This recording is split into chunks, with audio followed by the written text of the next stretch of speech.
situation sécuritaire, la mauvaise gouvernance économique et sociale, les frontières terrestres et aériennes sont fermées jusqu'à la stabilisation mettre fin au régime que vous connaissez. Cela fait suite à la dégradation continue de la situation sécuritaire, la mauvaise gouvernance économique et sociale, les frontières terrestres et aériennes sont fermées jusqu'à la stabilisation de la situation. En juillet 2023, nous, forces de défense et de sécurité, réunis au sein du Conseil national pour la sauvegarde de la patrie, CNSP, avons décidé de mettre fin au régime que vous connaissez. Cela fait suite à la dégradation continue de la situation sécuritaire, la mauvaise gouvernance économique et sociale, les frontières terrestres et aériennes sont fermées jusqu'à la stabilisation de la situation. En juillet 2023, nous, forces de défense et de sécurité, réunis au sein du Conseil national pour la sauvegarde de la patrie, CNSP, avons décidé de mettre fin au régime que vous connaissez. Cela fait suite à la dégradation continue de la situation sécuritaire, la mauvaise gouvernance économique et sociale, les frontières terrestres et aériennes sont fermées jusqu'à la stabilisation de la situation. En juillet 2023, nous, forces de défense et de sécurité, réunis au sein du Conseil national pour la sauvegarde de la patrie, CNSP, avons décidé de mettre fin au régime que vous connaissez.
Notre armée, nous avons toujours cru à l'armée, malgré qu'ils ont créé toutes les conditions pour déstabiliser cette armée. Aujourd'hui, nous pensons que l'armée, aujourd'hui, en prenant le pouvoir, créera les conditions pour que l'armée retrouve ses valeurs d'antan.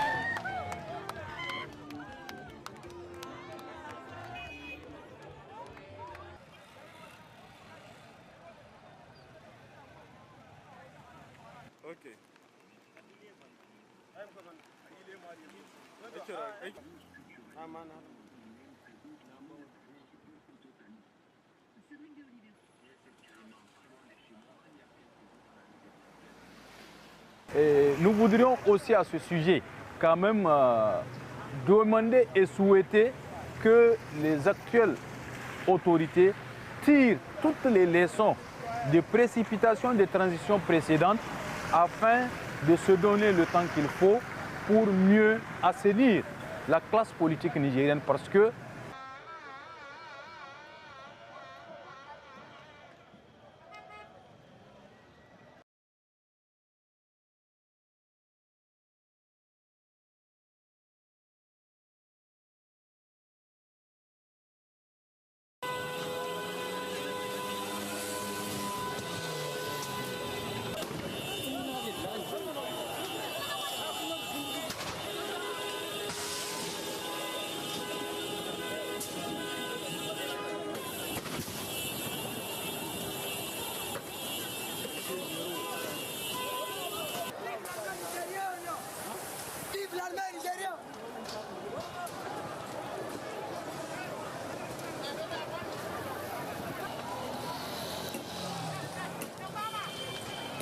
Cela fait suite à la dégradation continue de la situation sécuritaire, la mauvaise gouvernance économique et sociale. Les frontières terrestres et aériennes sont fermées jusqu'à la stabilisation de la situation. Juillet 2023, nous, forces de défense et de sécurité, réunis au sein du Conseil national pour la sauvegarde de la patrie, CNSP, avons décidé de mettre fin au régime que vous connaissez. Cela fait suite à la dégradation continue de la situation sécuritaire, la mauvaise gouvernance économique et sociale. Les frontières terrestres et aériennes sont fermées jusqu'à la stabilisation de la situation. Juillet 2023, nous, forces de défense et de sécurité, réunis au sein du Conseil national pour la sauvegarde de la patrie, CNSP, avons décidé de mettre fin au régime que vous connaissez. Cela fait suite à la dégradation continue de la situation sécuritaire, la mauvaise gouvernance économique et sociale. Les frontières terrestres et aériennes sont fermées jusqu'à la stabilisation de la situation. Juillet 2023, nous, forces de défense et de sécurité, réunis au sein du Conseil national pour la sauvegarde de la patrie, CNSP, avons décidé de mettre fin au régime que vous connaissez. Cela fait suite à la dégradation continue de la situation sécuritaire, la mauvaise gouvernance économique et sociale.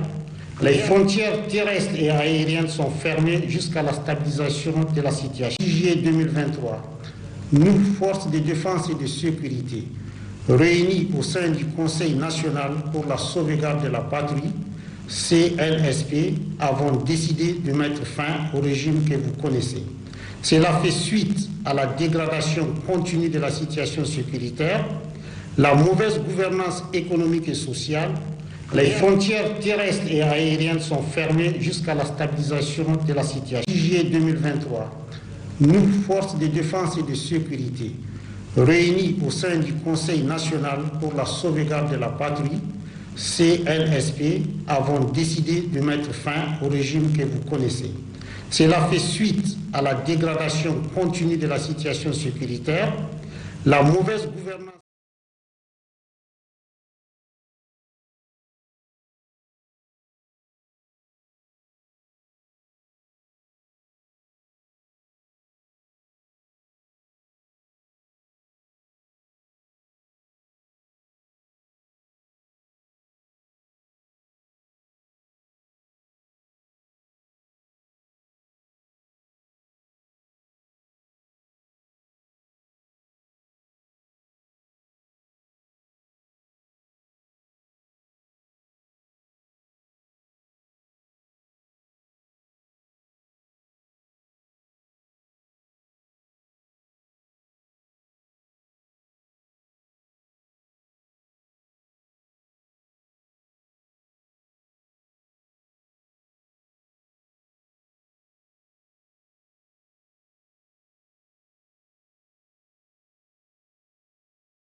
hasn't done enough.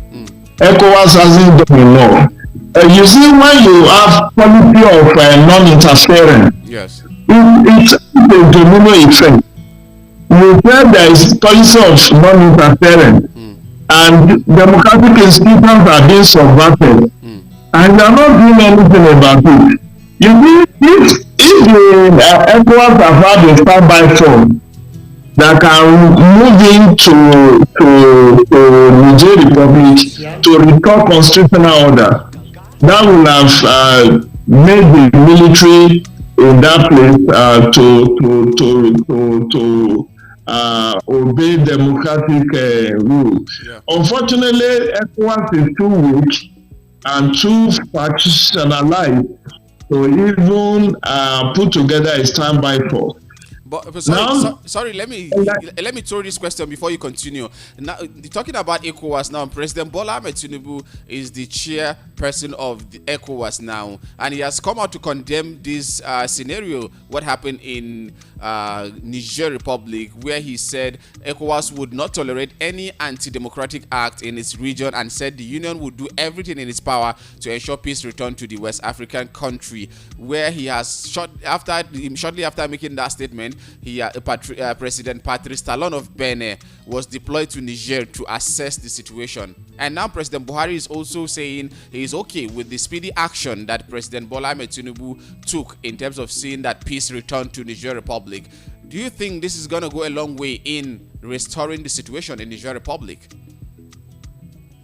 I don't think so. I don't think. You see, this is why I was talking about West African standby force. If you know what Nigeria did in Gambia, when Yahya Jammeh was unwilling to hand over to what is his name now? This guy that won the election some years ago. I've forgotten his name. But it took the President Buhari to do some show of force for Yahya Jammeh to allow for inauguration of his successor, because the man obviously doesn't want to go. Election was held, he lost the election, but he didn't want to go. Now, had it been that there is a standby force like Ecowas, you understand? If there was ECOMAG, and immediately we heard that the presidential guard had held the elected president hostage, if they have moved swiftly into Niger Republic, those people will not have done what they did. But there is no standby force. And let me also say this, Ali Ujoma. Yes. We cannot also entirely rule out international interference in what's going on in Niger Republic. Okay. Recall that in the course of this week, I think on Monday, Niger, I think it's Niger, either Niger or Mali, one of the two, but I think it's Niger, that says that French will cease to do their official language. Yes. And they decided to adopt 12 local languages as their official languages. And these people have been calling Macron and telling him in no uncertain terms that they are no longer comfortable with neocolonialism that all the French territories in Africa are still going through. Yes. And that's why this may be a fast shot, but you can never really rule out regime change from some of these Western countries. Because all it takes is just to incite the military, and then the deed is done. So what I'm saying invariably is that when you look at the way it has happened in Burkina Faso, in Mali, in Niger, these are French colonies. These are former French colonies. And you know what happened in Burkina Faso between the revolutionaries, what is his name now? Thomas Sankara and his best friend, Blaise Compaoré, how he was removed, And all of this, if you are a student of history, you know that there is no smoke without fire. Certainly. There are usually external forces that sometimes took some of this regime change. I don't want to be specific, but please look beyond Africa. These things are happening, but when you see a recurring decimal across some of these French colonies, you may well know that this actually may actually not have entirely been incubated and planned within the region. There could be external interference at play. And unfortunately, the best that ECOWAS can do, including AU, is to condemn. Even if you place embargo or economic sanction on the Republic, of what effect would that be? These are countries with very porous borders. Yes. Unfortunately, these are also countries that are facing the insurgency, Boko Haram, ISWAP, and Al-Shabaab. All of them are also having field day in some parts of the country. So, unfortunately, Nigeria that had the resources in the 80s and 90s that could help Sierra Leone and Nigeria. We are also in financial crisis, my brother. We are also in financial crisis now. In our own front, Labour Union worked out on government committee yesterday. Yes. We have given 7-day notice, starting from August 2. You never can tell what will happen next week in Nigeria. In fact, and that is going to be our next topic. That is going to be our next headline to also look at when we come back home. But you should land first. So what I'm saying, Ali, is that these are intertwined. Or if it were to be when Nigeria was prosperous, Nigeria could have sent some platoons of military to get the military junta in the Nigerian Republic to obey constitutional order. I didn't think that African Union is also having a standby force. They could have sent troops to ensure that there is constitutional order respected in the Nigerian Republic. But African Union, ECOWAS, they are all facing financial crisis.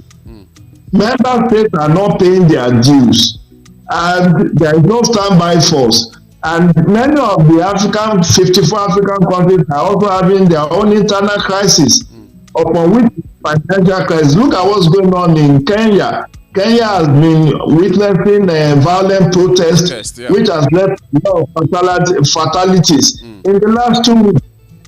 So you know that many African countries are facing their own internal crisis.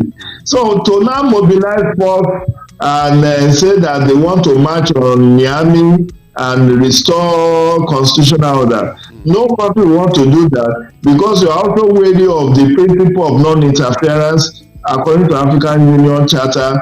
You are also having your own domestic issue. We know how bandits will operate in Nigeria and run into the Nigerian Republic, through guerrilla attacks. So you don't want to continue to experience that kind of sabotage in your own territory. But it does not portend a good omen for Africa, for ECOWAS, and even for Nigeria. Because when your neighbors are all surrounded by military juntas, you need to be very careful and watchful. More so with our disputed elections, with all the fallout, all the disenchantments in the country, the high cost of living that is being witnessed. Many Nigerians are just anything can happen, but we pray for the best. So it's a very tragic situation in Nigeria, but we also need to learn the right lesson and ensure that we do not have continuous spread of this military and terrorism or democratic reversal in ECOWAS and Africa again. All right, thank you. Having said that, let's move to this one in Nigeria that says NLC insists on August 2nd nationwide protest over rising hardship anti-poor policies. And just like you said earlier, yesterday they walked out of a meeting by the federal government. And first of all, let's look at this particular story as the development has started happening. It unfolded the fact that on June 5th, there was a court order, a court injunction to stop the NLC from embarking on a planned nationwide strike that was scheduled to take place on the 7th of June. They adhered to that particular order. There was the judgment now, the hearing rather, took place on the 19th of July, where the judge says he reaffirmed his stance that they should not embark on strike. After then, the conversation or the meeting started between the federal government and the Labour, NLC and TUC, where they agreed to have 8 weeks after pressing their demand to the government entourage. Now the government says they will go back and sit and bring forward the measures at which they want to alleviate the poverty or the suffering of Nigerians, which we are waiting for that 8 weeks to elapse. Before then, we now saw the government demanding for 500 billion naira from approval from the National Assembly to include 500 billion from the supplementary appropriation bill, so that they will cushion the effect of the subsidy removal, that 12 million Nigerians will get 8,000 naira each for 6 months. This, on the other hand, is while we were waiting for the outcome of what the federal government promised the organized labor. We felt that's insincerity from the part of the government, and now that the NLC are saying no going back, we will embark on a nationwide strike. What do you make of this situation now from the part of the Labour and the federal government also? Thank you again. I think we need to exercise caution, and I will appeal to Nigerian Labour Congress and TUC not to exacerbate already bad situation of the country. Okay. I tell you for free, protest is not the solution to what we have on ground now. I agree that the federal government has acted in a timely manner in resolving this conundrum. But government can blackmail the labor unions, because if you recall, apart from the fact that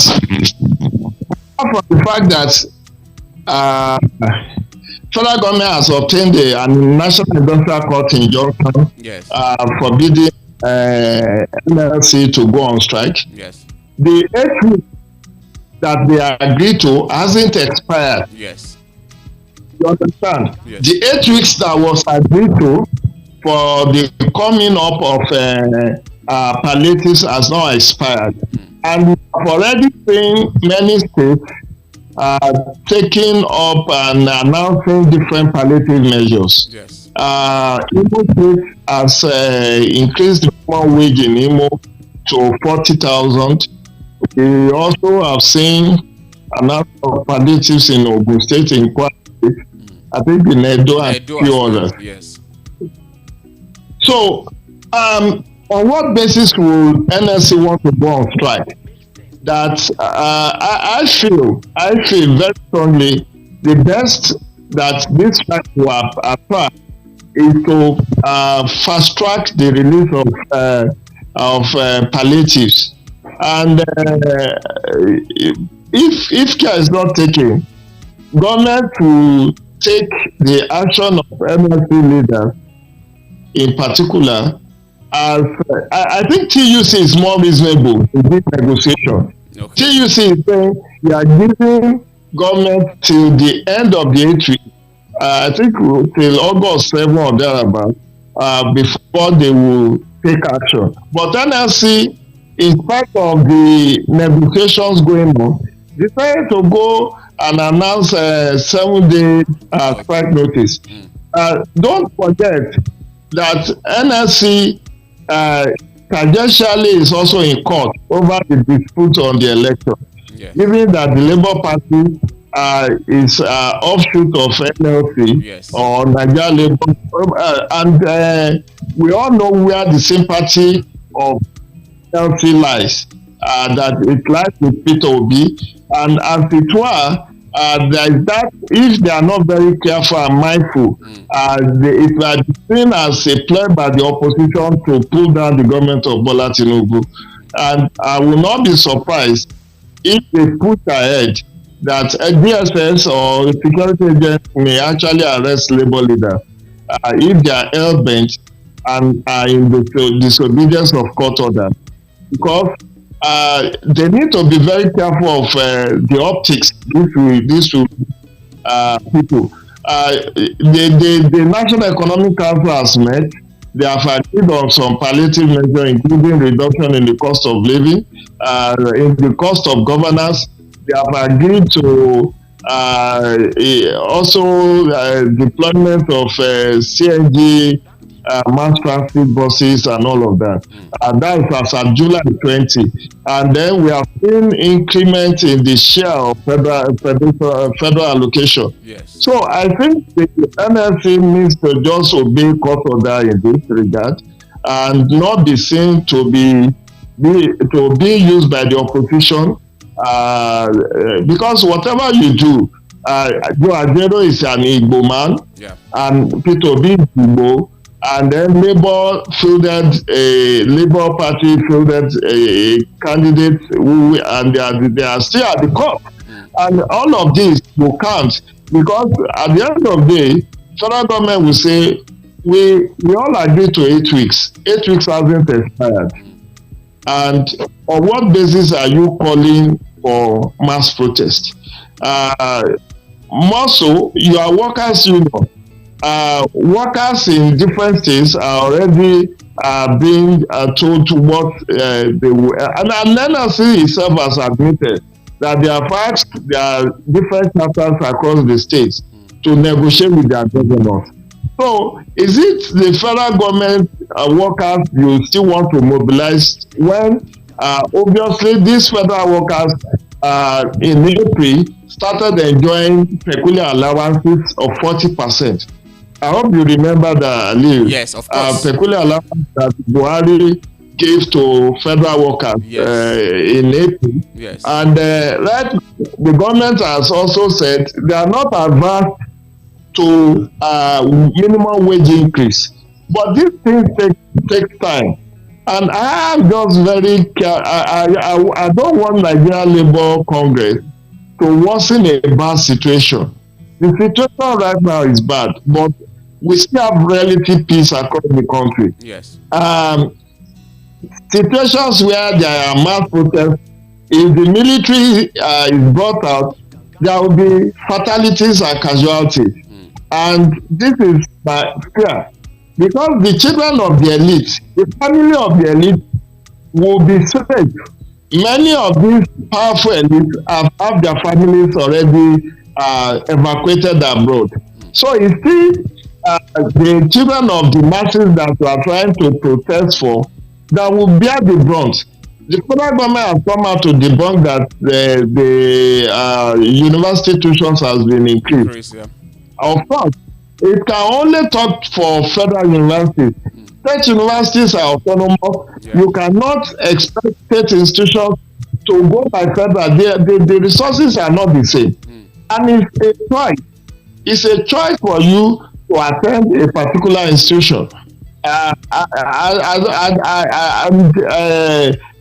reality of our times also shows that a university like University of Lagos, where students are paying 19,000 per annum, how reasonable is that in 21st century?